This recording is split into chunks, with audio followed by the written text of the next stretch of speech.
Ra'sudz dzunubi al-kadzibu. Pokok segala dosa itu adalah kebohongan.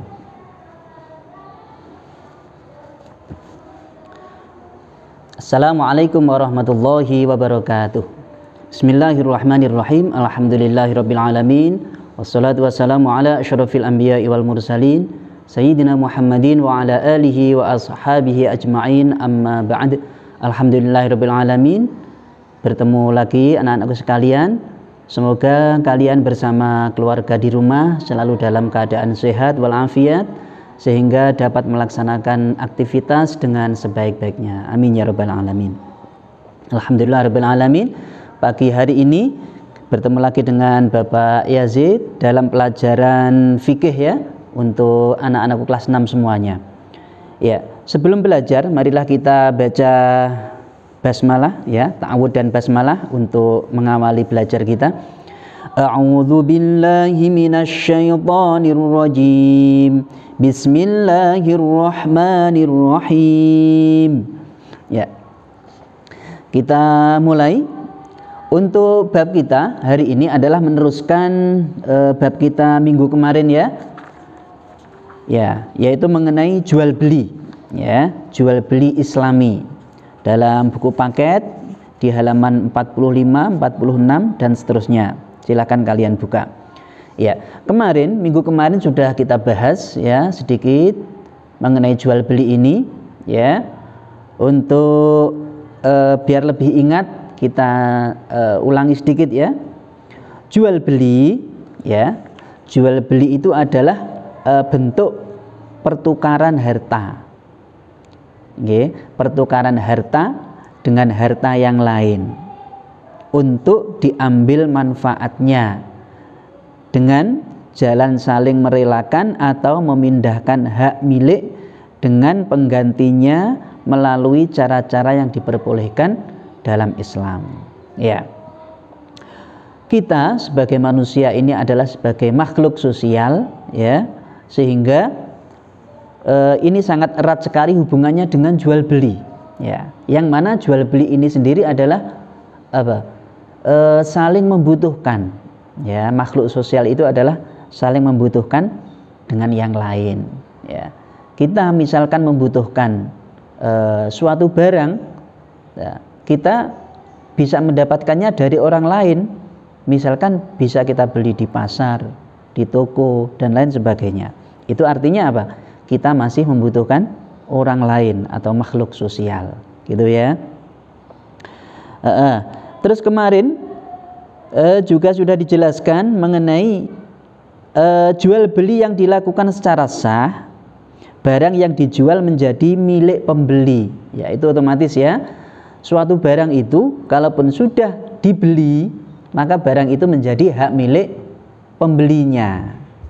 Kalaupun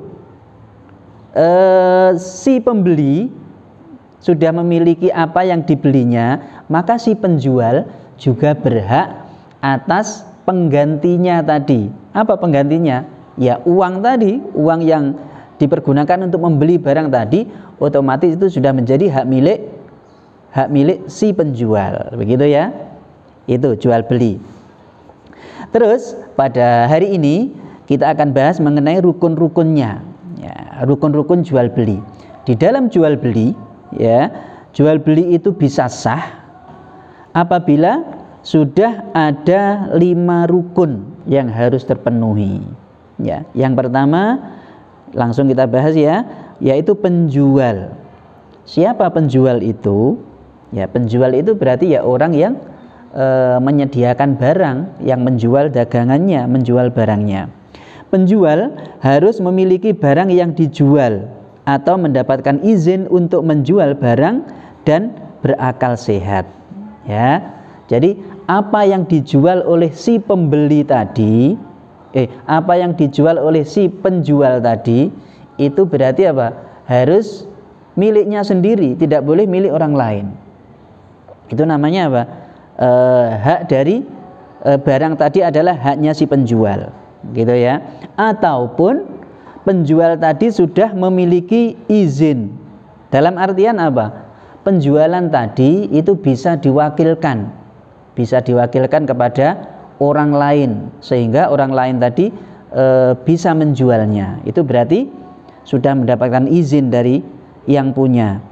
Rukun yang kedua yaitu pembeli. Ya, pembeli disyaratkan diperbolehkan bertindak dalam arti ia bukan orang gila atau bukan anak kecil yang tidak mempunyai izin untuk membeli. Ya, pembeli itu juga harus akil baligh, harus sudah berakal. Ya, lah bagaimana kalaupun ada anak kecil ya yang belum balik terus membeli sesuatu, apakah itu juga diperbolehkan atau disahkan? Ya, bagaimana jawabannya? Ya, jawabannya kalaupun barang yang dibeli si anak tadi itu tidak besar, ya, tidak besar jumlahnya atau sesuatu yang berharga sekali, itu adalah diperbolehkan. Ya, namanya bai' mu'atoh, ya, itu diperbolehkan. Misalkan membeli jajan, membeli mainan yang kecil-kecil itu, ya, itu diperbolehkan. Oke. Lah misalkan ada anak kecil kok membeli mobil misalkan, bagaimana? Ya itu yang tidak boleh, ya, itu yang tidak boleh. Itu tidak termasuk bai' mu'atoh karena barangnya bernilai sangat besar sekali, ya. Yang membeli itu harus sudah berakal, harus baligh, pembeli. Yang nomor 3 rukunnya tadi, ada barang yang dijual, ya. Jadi barangnya itu harus wujud ada, ya. Jadi bukan berarti barang yang dijual tadi masih belum pasti. Jangan sampai itu, ya. Itu nanti akan merusak keabsahan jual beli itu sendiri. Barang yang dijual harus merupakan barang yang diperbolehkan dijual, bersih, dapat diserahkan kepada pembeli, dan bisa diketahui pembeli meskipun hanya dengan ciri-cirinya. Begitu, ya. Barang yang dijual tadi harus barang yang diperbolehkan dijual. Jadi tidak boleh misalkan barang yang dijual itu adalah barang yang najis, tidak boleh, ya. Harus barang yang suci, terus bersih, ya, dapat diserahkan kepada pembeli. Jadi nanti setelah pembeli itu menyerahkan uang, ya, penggantinya tadi, maka si pembeli itu terus bisa menerima barang yang dibelinya, ya, gitu, ya. Ataupun hanya dengan ciri-cirinya. Oke. Kalau zaman sekarang misalkan sistemnya penjualan online itu, ya, bisa jadi itu. Karena sebelum mereka memutuskan untuk akad itunya, jual belinya, kan sudah ada misalkan fotonya, harganya, ya.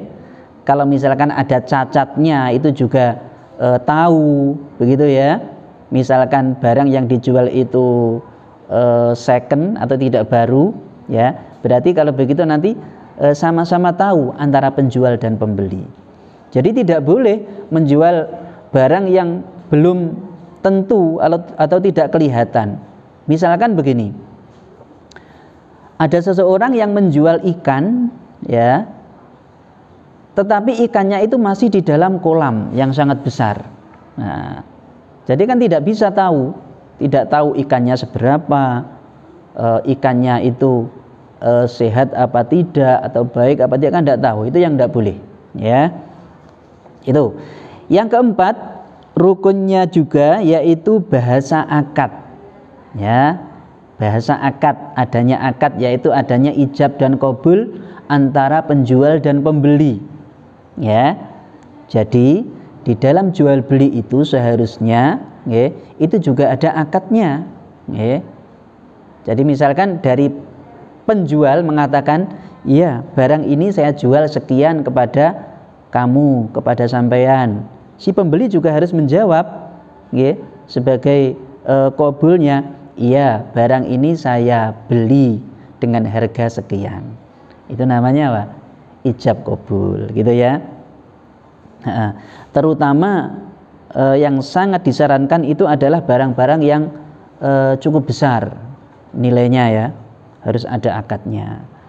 Kalau misalkan hanya barang-barang yang kecil ya, jajan atau apa misalkan ya, tidak perlu ijab kabul, tidak apa-apa. Yang penting sudah saling rela, sudah saling ridho antara penjual dan pembelinya.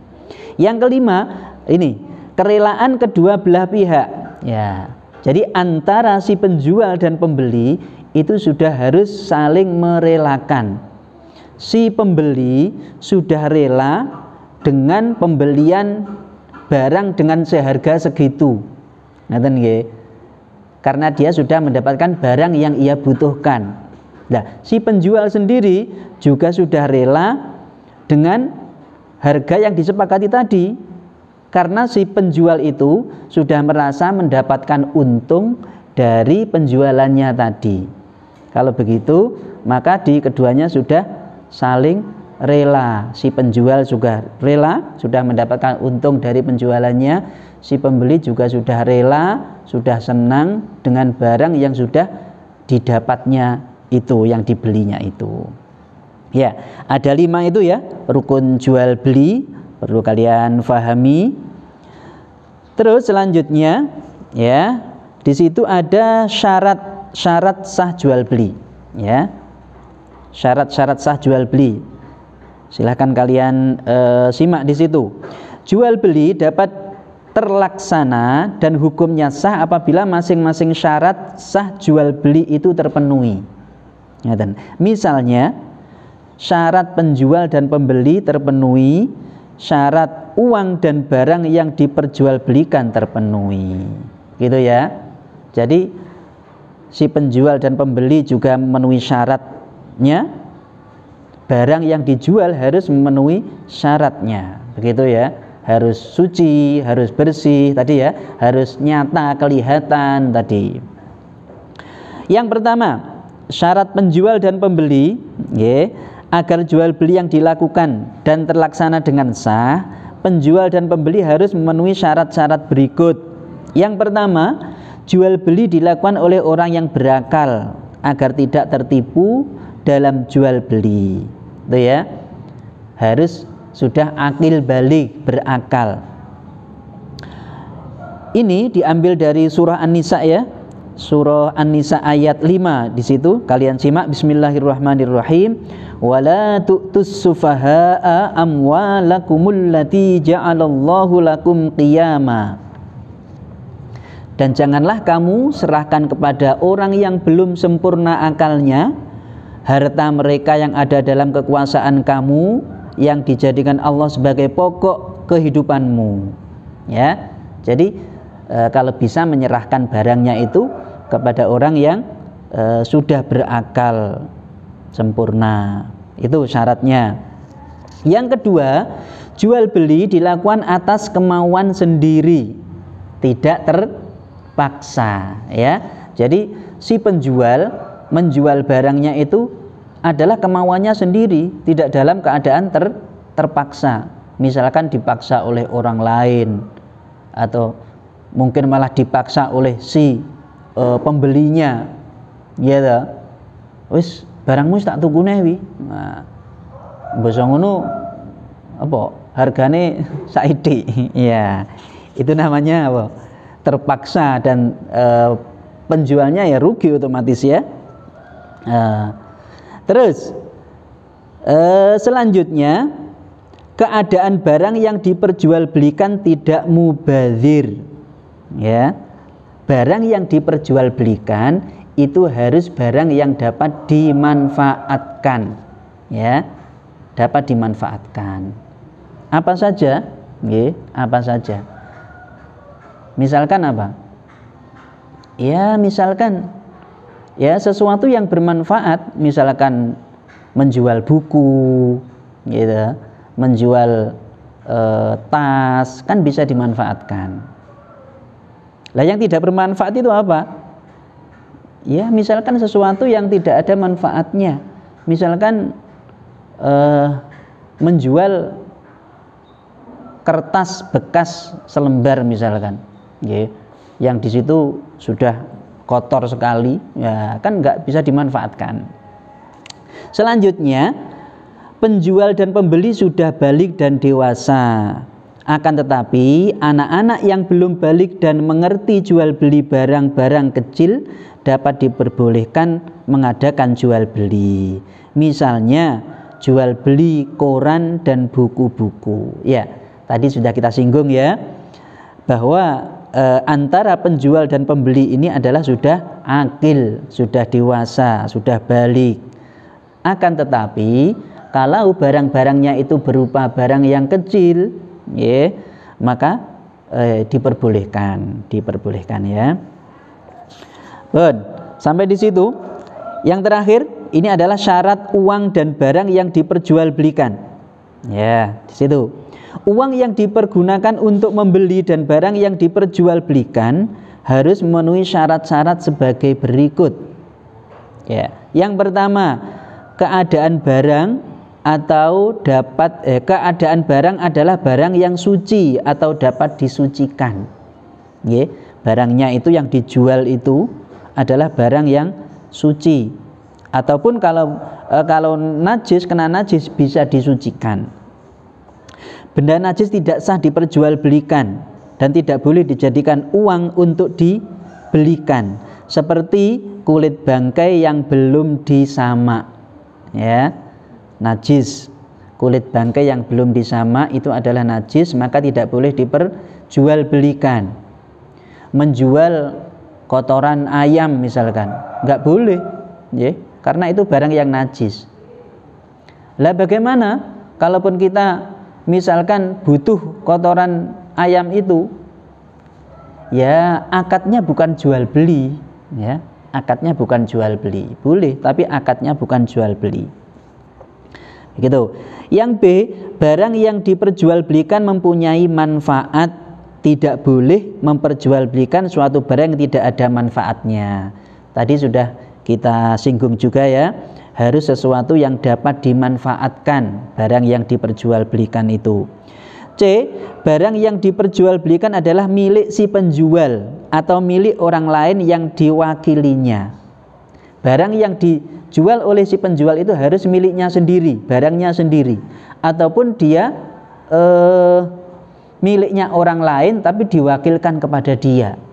Begitu ya, itu juga boleh. Selanjutnya di situ Rasulullah bersabda bahwasanya mengenai itu tadi, la bai'a illa fima tumlik. Tidak sah jual beli kecuali pada barang yang dimiliki. Itu ya. Jadi harus barangnya sendiri yang dijual belikan itu. Barang yang diperjualbelikan dapat diserah terimakan sehingga tidak terjadi penipuan dalam jual beli.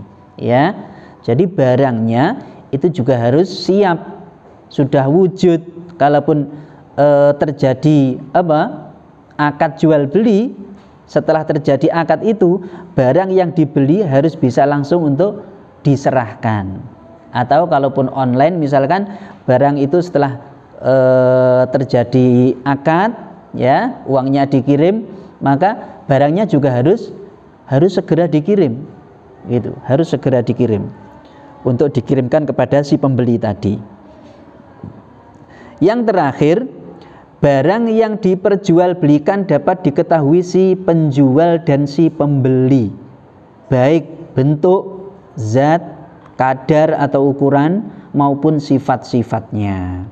Ya, barangnya harus jelas, kelihatan warnanya apa, bentuknya bagaimana, ukurannya seberapa, begitu ya.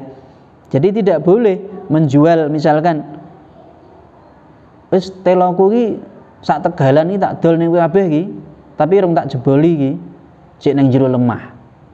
Berarti kan belum jelas itu. Itu yang tidak boleh, ya. Bagaimana bolehnya? Ya harus dikeluarkan dulu, dijebol dulu.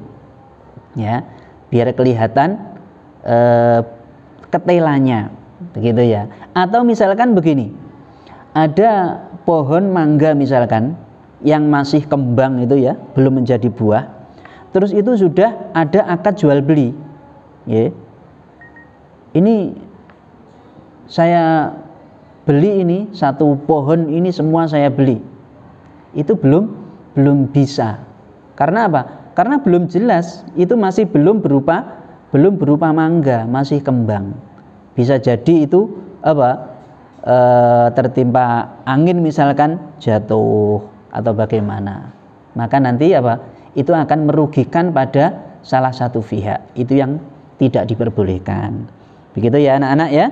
Sampai di situ dulu untuk pelajaran kita hari ini. Untuk tugas hari ini ya, silahkan untuk kalian kerjakan halaman 55. Oke, silahkan, di situ ada penilaian sikap.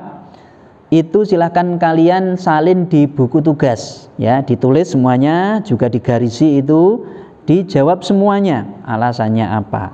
Ada 5 nomor itu ya, hanya 5 nomor saja.